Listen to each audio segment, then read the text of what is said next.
Have you ever heard of someone spending $100,000 in legal fees just to argue over a $10,000 dining table? It sounds crazy, right? But it happens more often than you'd think. This wasn't about the table. It was about not letting the other person win.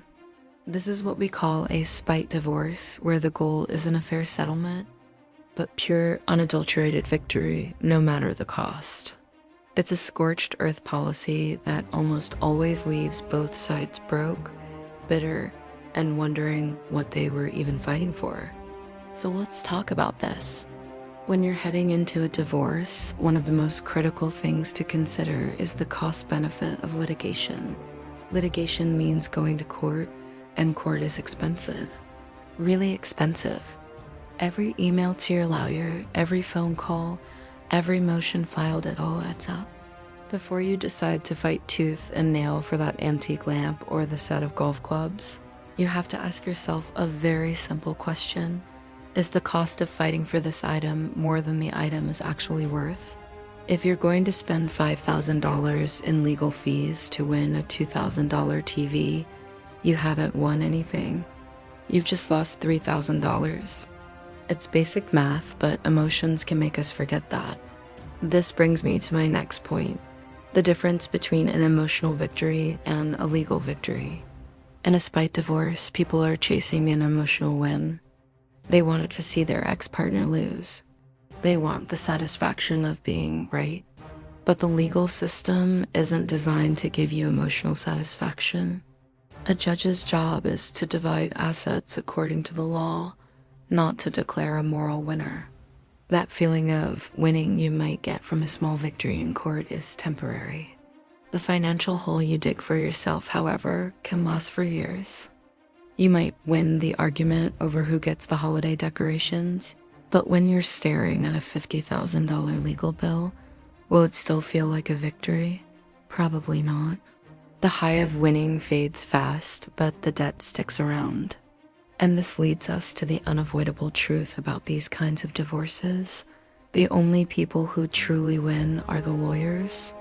Now, don't get me wrong. Good lawyers are essential, and they deserve to be paid for their expertise.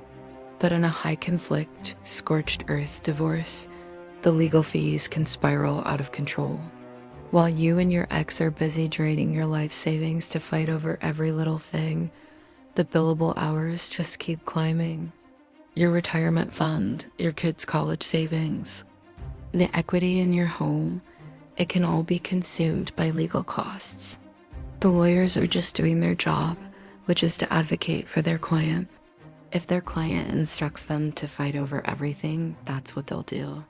They're the only ones walking away from the situation financially better off. Everyone else loses.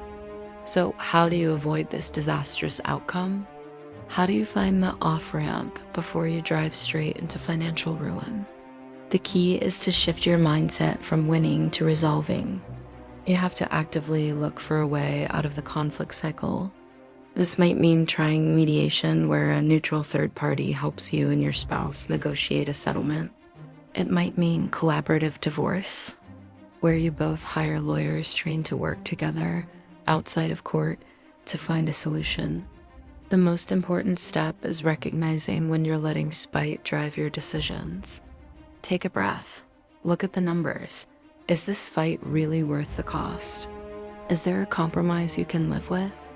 Finding that off-ramp requires swallowing your pride and focusing on the bigger picture, your financial future, and your mental well-being.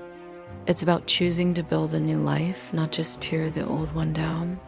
Ultimately, a divorce is the end of a chapter, but it's also the beginning of a new one.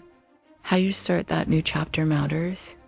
Starting it buried in debt and resentment is a recipe for a miserable future. But by consciously choosing to avoid the spite divorce trap, you give yourself a chance to start fresh with your finances and your sanity intact. It's not about letting the other person win. It's about making sure that you don't lose. Thanks so much for watching. If this video was helpful, please give it a thumbs up and consider subscribing for more content. See you in the next one.